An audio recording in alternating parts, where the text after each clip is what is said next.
Hello there. My name is Emil NGOMBA, a Bakoyan by tribe. Was born in the 1900s and I am in the Hall of Fame with Darling Lyonga. I love the name, Darling Lyonga. Oh, well, thank you. I was born in nothing. It's okay. Okay, Mola, so let's start with your childhood, right? Now, you grew up in Limbe, correct? Yes. How big is your family? How many siblings do you have? We have 4 boys, 2 girls. All of them are out of the country. I'm just the one that's remaining here. Yeah, I'm taking care of my mom, which is here. Okay. And my dad is of late. And that's it. Okay. Yeah, but I have other step-sisters. I have like 5 step-sisters. So you're from a polygamous home then? No, my dad was married. My dad only got married to my mom. Yeah, the other women was concubine. You know, my dad used to be a ship captain. You know, in those days when you're a ship captain, you have a lot of women. You go to Nigeria Harbor, you have a woman there. You go to this one, you have something like that and so on. But my mom is the only legitimate. That's when he got into Christ. My dad repented and got into Christ and got married to my mom. So all those other children and so on, they are there and we are like one. If you see us, you not even know that we are not from the same mother. Okay, yes. Very well. Okay, Grammy, let's talk on your childhood still. Yes. How would you describe it? My childhood was so very much excited. First, I thought I was going to be a football player. Yeah, they used to call me Diego Maradona because I knew how to play football a lot. Okay. Well, we used to have this inter-quartier, inter-stuff and so on. They would remove me from one quartier, from one town, from Bota to Ngeme, from Ngeme to Botaland, just to go and play football. So I knew I would be a football player. Yeah, so after that, I didn't have anything to do with music. It was later when my mom introduced me to Sunday school. At that time I was growing up. Okay. So I saw we're playing this band they call Zombobele. So I was playing it so well. And he decided to enroll me to attend piano classes. So I studied how to read staff, notation, tonic, solfa, in one part like that. I think it's of late now, one Igbo man. He was an elder of the Apostolic Church. So that is where I studied how to play piano. So I started playing in church. Okay. And from church, I started going to other churches to play. So my entire inspiration came from church. From church? Yes, I've never played in a cabaret. I've never done secular music up till now that I opened the studio. Before I started doing secular music, I was doing gospel music. Okay. Gospel piano, gospel everything. Okay. Yeah. Now, you mentioned that your mother was the only legal wife, right? Yes. Your father had a lot of concubines. How did this... Not a lot. Okay, but you had some women. Some women. So how did that affect you? How did it affect your childhood? Well, I didn't see it that way because I don't know how he did it. All the other... My sisters were like my sisters. Okay. I didn't know until when I grew up that they are not children from my mom. So, but the communion, the love, that come together, the togetherness was perfect. Okay. Yes, I don't know how my mom did it, but he welcomed everybody like her child. So it was so exciting. Mm-hmm. I remember during holidays when this one will leave school, this one will leave Seka, this one will leave Baptiste. All of us will come and will join those beds. You know, back there we usually stay in just in the service house in Bota. We join all the beds together. All of us like 8 to 9 people sleeping on the same bed, sleeping like that, and so it was exciting. So. Okay, yeah. Very well. Yes. Now, we know a lot of artists who, not just artists, celebrities who had a very tough childhood, you know, they have some traumatic experience. Is it the same for you? Is there anything that happened to you when you were a child that till today you still find it difficult to forget? I wouldn't say. Like I said, I grew up in a very religious home, that everything was God in the beginning, God in the middle, God in the end. And you know, when you are in the midst of, when they tell you that your salvation hold it with fear and trembling, you don't find anything that's wrong. Oh. Yeah, so I didn't have a bad experience because everything I did was an encouragement from my mom. The first piano that I got, it was my mom who bought me the first piano. Okay. My mom bought me the first piano, And from there, he took me to meet one elder in the church who used to play piano. So I had that flow of what I want. There was no breakout. Yeah. Maybe that's why I didn't sing, because most of these people, you see, when they had this bad experience, the only thing that can comfort you is when you compose and write in songs. And that's why you see South Africa, they're good in singing. You see America, they're good in singing because apartheid, black slave trade, and all those things and so on. So it gives them that. Yeah, maybe that's why I didn't become a singer, just a producer or an instrumentalist. Okay, Yeah. very well. Now, but then growing up as a child, I know parents always have a dream job for their kids. Oh yes. You can say that again. They said I'll have to be a doctor to be operating patients. Yeah, my mom loved the job of a doctor. Said, no, that's your career. So when I got into music, though she was buying things and so on, but I saw that she was not convicted that this is what I'm going to do. Yeah. She was, well, if that's what you want to do and so on, but study first. Go to the university first. And after that, you're going to decide if truly it's music that you want to do or you want to be a doctor. Okay. Yeah, so but after that, I decided that now. Because it's our batch. I'm one of the first, I can say only our batch, who got in the University of Boya. When I say scholarship, because all my fees that I pay was given back to me. How am I saying that? We were the first batch of the orchestra. We went and did competitions for university. By that time it was cultural festivals. Yeah.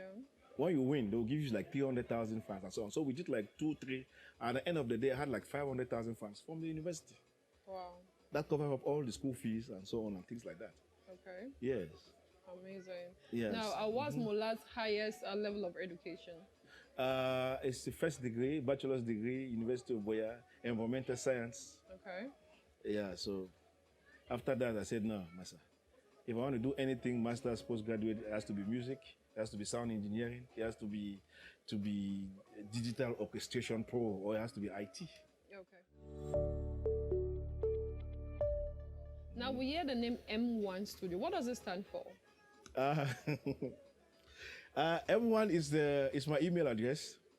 My email address is molindo1@yahoo.com. So when I was looking for a name of the studio, one guy came in and I was singing. And after he sang, he just said M1@yahoo.com. So from there, I just got it. I said, okay, fine. I'll give the name M1. M stands for Molindo. Okay. M stands for music. Okay. Yeah, you know the pianos that is called M1 piano. So I saw it everywhere. I said, no, that's the musical name. So M stands for Molindo. 1 is my email address. So. Very well. Now, at what point in your life did you decide to own your own production house, and why did you bring it to Boya? Okay, first I was in the University of Boya. Now, the person who taught me production is one doctor. He's called Dr. Epa Elat in Tico. So how did I know about this man? There was these guys, a group of singers, they call them the Harbingers, a group of female singers. So I was in university. I was a keyboardist. So this girl saw me, I think her name is Beryl. She saw me and said, okay, fine, please, I want you to go play for us in the studio. We're doing our album in one studio like that in Tico. So I went there and I met her. So somebody can play piano like 50 times and different kind of piano. I saw the digital orchestration and I was interested. So after I've left, I went and saw that man. I said, doctor, please, I want you to teach me this thing. The man refused. The next day I was there, please. The man refused. Now, I went and brought artists. One artist called Benny Hims, that let's go and record. Let me see if this man is going to refuse. And the man was interested in his golf playing. He was a golf player. So he won a competition that he was going to go to France. But this artist has given him money for production. So that's where he told me that, okay, fine, he taught me the software for 1 week and left. That, okay, fine, my wife is there, this is the studio, produce this artist. By the time he came back, what he heard was something else. Amazing. Yes, was something else. So that's how I got into production. From there now, I was telling him that this thing is in your room, one room and so on. Can we take it out? Let us do things like that. The man was still reluctant. Now, I was in Boya. I went and that was when I met Tata Kinge. And I told him that, fine, Tata, I can do your songs.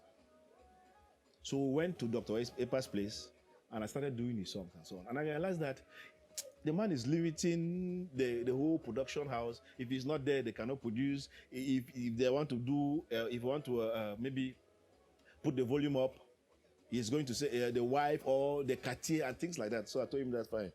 It's good for us to move out. So when he was reluctant, I decided to come. While I was in school, I met one Madame Thelma there with a small room. And I explained myself to her. He said, okay, fine. Bring me 20,000 now. You go pay. So I had to pay for 6 months. I was sleeping on the floor. That's where I started the studio. Wow. Yeah. Amazing. So for how long did you live in such conditions? For like 2-3 years. Like 4 years even. That was since 2005, 2006. Yeah, it was there that I was going on the streets like I was on a rampage to look for talent. You can sing well. Come, I have a studio. Let me record your vocals. Come, I have a studio. Let me record your vocals. Come, I have a studio. Let me record your vocals. So I was doing it with a lot of people, a lot of guys. It was manpower. Even they call this guy, they call him Chicho, Valerie Chicho, who is a journalist now, right? Yeah. He said, yes. He met me in the studio. I said, no, come, you have fine vocals, you can rap, you can sing, and so on.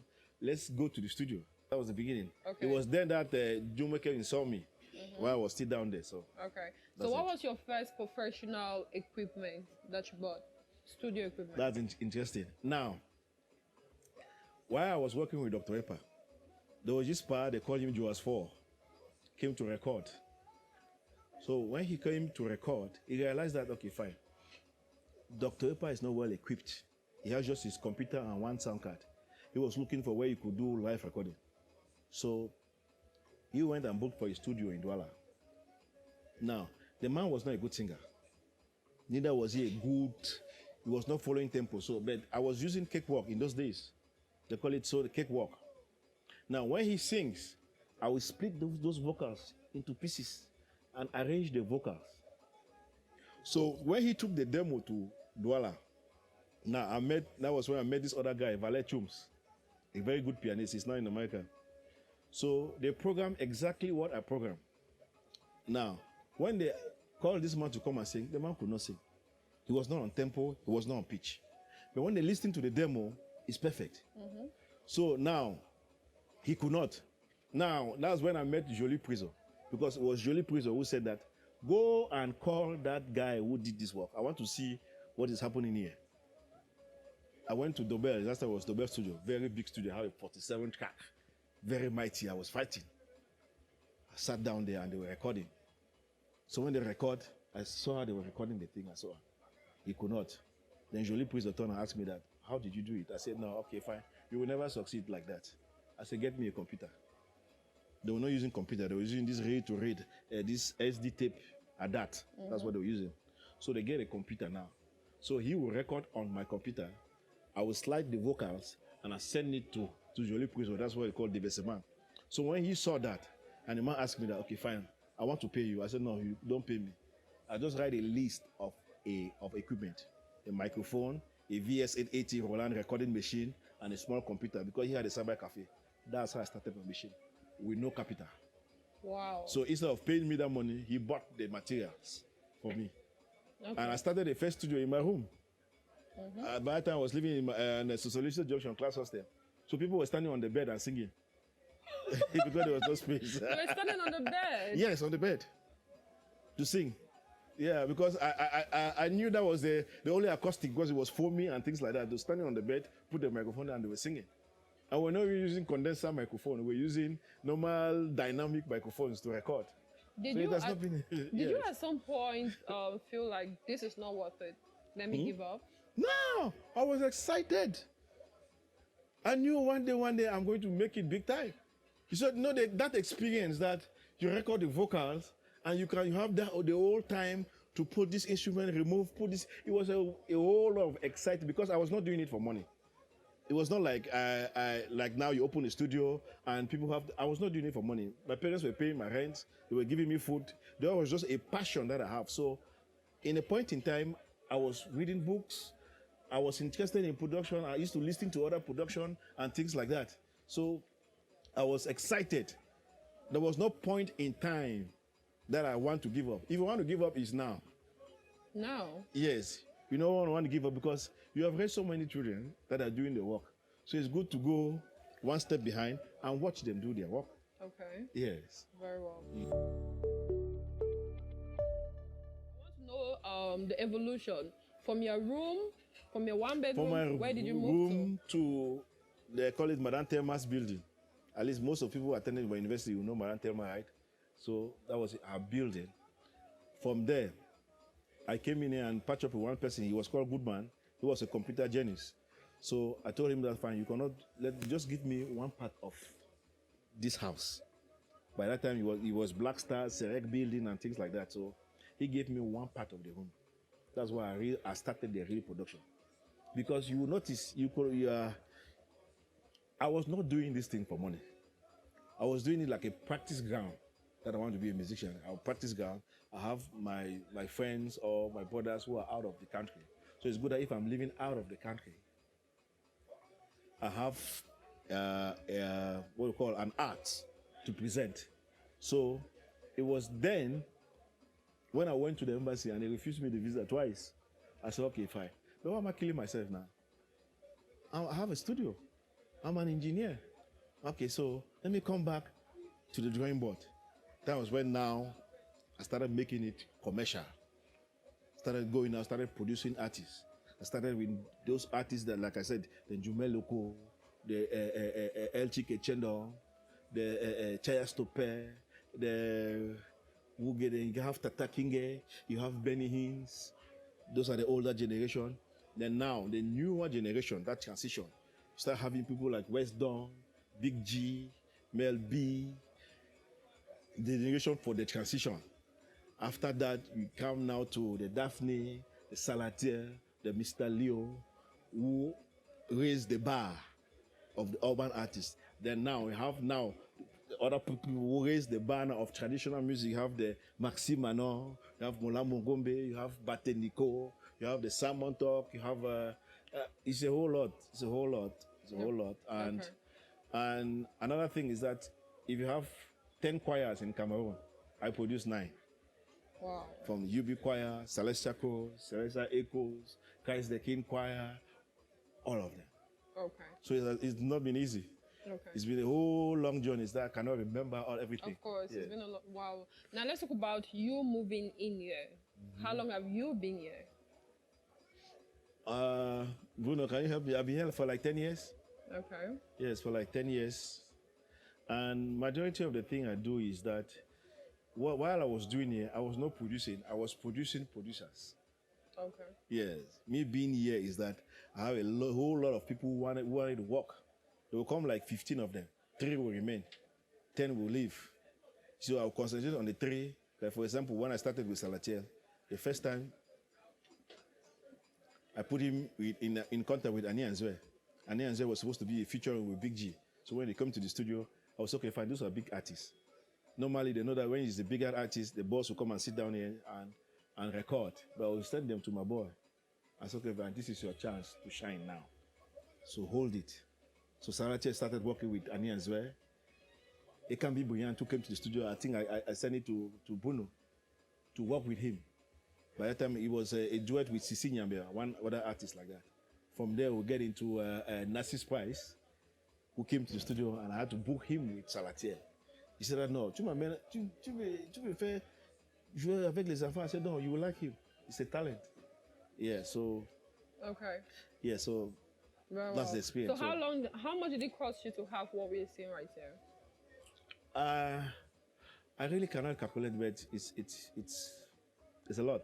The real thing that happens to the studio is the acoustic. Like what you're seeing at the walls like that, it has worked, it has a whole lot of craft inside. Okay. It's not just putting the foam on the wall. It's that they acoustify the wall, they put plates inside, they put acoustic materials in the wall, then they cover it maybe with a plywood and cover, so it's a whole lot of money. So just acoustic, it can be like 5 million. Wow. Yeah, then not to talk of the equipment. Mm-hmm. I know equipment allow you upgrade each time. Yeah. Yeah, there's a win of upgrade. For example, you're working on Sonar 3. The next day you see BandLab. The next day you see BandLab 2. The day you see BandLab turbo version and so on. So you are up to that standard. And if you want to make yourself relevant in the society of music, you have to follow the wind. The wind in production. Yeah. For example, you have amapiano now. Somebody will come, do you know the lock drum in amapiano? If you don't know it, how are you going to do it? Somebody asks you, have digital mixer, I want my vocals. If you don't have auto-tune, you don't have all those things. So we upgrade each time. Okay. Yes. Very well. Now, Mula, permit me to take you back. I want to talk about the evolution of Cameroon music because I know that you're one of those ancient music producers and sound engineers. Okay. How much of the evolution of Cameroon music do you know? You know, there's always been a win. I'll begin from say countries. First of all, it was Congo. After that, it was Côte d'Ivoire, and after that, it was Cameroon. Now, Cameroon, the people who inspired me in Cameroonian songs way back was the Sanfan Thomas, the Alaji Touré, the Ebi Kange, the Koti Francois. Those were the Black Steel. And I will tell you without any fear or favor, those were the musicians of Cameroon music. Why? Because if you listen to, like, for example, Solomona, his uniqueness is Solomona. If you listen to Dedi Dibango, his uniqueness is Dedi Dibango. If you listen to Toto Guillaume, it's him. Now, that is where Cameroon music started. And some of us followed that trend of music. So, okay, fine. Let me also develop my own originality in that wise. But now, when the thing becomes diluted, it was the evolution now of Petit Pays. Now, from the day Petit Pays went to Congo and come back, Cameroonian Makossa was becoming diluted. It sounds a little bit like Dombolo. It sounds a little bit like Rumba and things like that. From there, you start having Mathématique de Petit Pays. You start having Sergio Polo. You start having all those things now. It begins to sound almost like the same thing. Jackie Kinge, you listen to Jackie Kinge, you listen to Erico, it's almost like the same thing, and so on and so forth. It begins to come down. But now, there had to be a need for evolution, as you said. Now, the evolution now is now, I came in now with that transition from Makossa, Cameroon originality, to urban music. Now, urban music now is when there was an introduction of maybe the Big G's, the West Dawn, maybe some of these guys. They came in now. Signé, you know about Signé, right? Mm-hmm. Yeah, so they came in and that was the evolution. But now, after that time, we became lazy. Why I say we become lazy? Because now, by the way, Cameroon, MTN, Orange, begin to invite these guys now and give them maybe 200, 300,000 fans. No, you're doing great, you're doing fine, you're doing okay, and so on and so forth. Now, there was that halt. People were performing. I myself, I realized that maybe like for 2-3 months, I don't have any artists that are coming. When I call and that what's happening, he said, no, I began show for this, I began show for this, I began show. Who was a good thing now? But that creativity again, that thing they used to use to write songs, because, for example, you see like Salatel, Blesby, and the rest, they will not sleep. Day in, day out, they are writing songs, they are listening to songs. Like Ashale will have the earphone in him for like 24 hours, listening and writing and so on and so forth. But after they start seeing money, the creativity, it begins to drop bit by bit by bit and bit and so on. So now we have that talent, we have that money, but we don't have that originality. Why? Because each person will look and say, okay, no, Burna Boy has like 1,000 or 1 million, how many views? All right, what is he doing? Okay, now let me try the brand of Burna Boy's music. When you try that brand of Burna Boy music, now you have adulterated your song. There is no originality in Cameroon songs.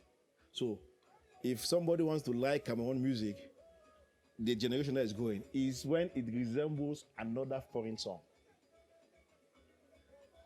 So that evolution has been climbing up till now. That is there. Okay. Yes. Okay. Now, what made Makossa? Because, I mean, it used to trend even in Nigeria. A lot of Nigerians. So we used to know Makossa music, you know. What happened? How come it just went into extinction? What happened? The death of Makossa were the cause. Now, when I say we are the cause, is that Cameroonians have this tendency of not liking their own when you listen to another song. In all domains. For example, can you imagine that if you see a youth speaking in his dialect, you don't want to associate yourself with it because you go talk now, you talk now. You don't know English. You can't speak English or you can't speak French. Now, Makossa, like this guy, what he told you now, they know Makossa. And they thought Emil NGOMBA was the Cameroonian Makossa that we know. You understand? So, for us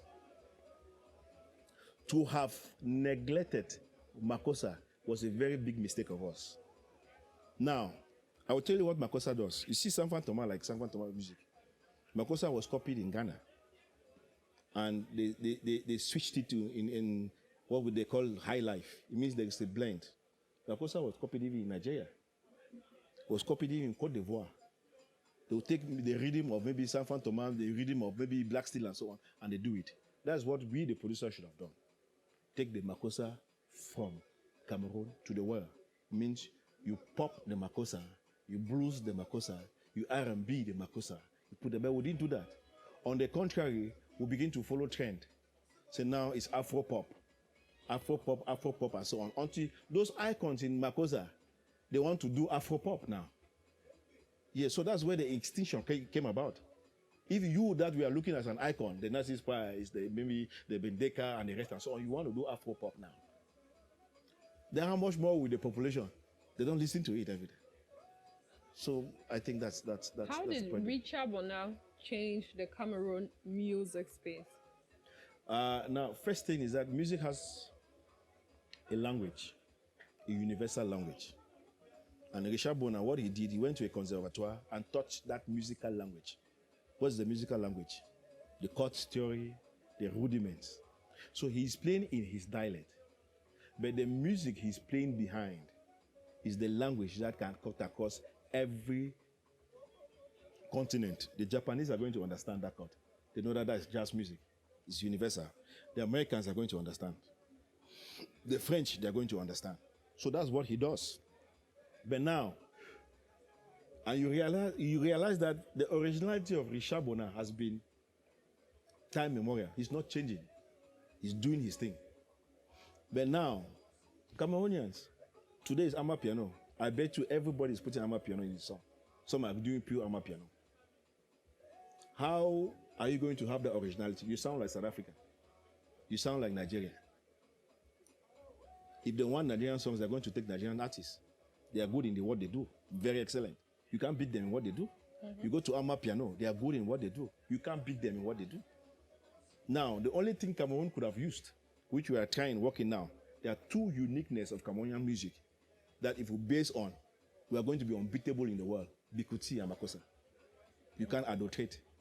There is no way in the world you can adulterate Bikutsi or Makossa. One time we went to Nigeria for a gospel with Mary Manji, and I listened to everything they're playing. They had a high life, which is a little bit like Makossa. So I told Mary, said, let's play Bikutsi. Everybody was on his feet. And even the man of God came and said, this music like that is danceable. Everybody is dancing. But I need to understand this music. I don't understand. This music, how is it called? I said, no, it's Bikutsi. He wrote it down. I had to send an invitation that he has a conference in Britain. He wants this music. He left the Nigerian music and said that I want this team to go and represent in Britain. Why? Because the originality of that song is nowhere else. Mm-hmm. And that's why Cameroonians, they fail to understand. They are following crowd. If you follow crowd, you will always remain behind the crowd. You cannot be in front of the crowd because you follow the crowd. But if you are outstanding, so the only thing I will advise us, or the only thing I see is that let us take our Makossa Bikutsi to the world.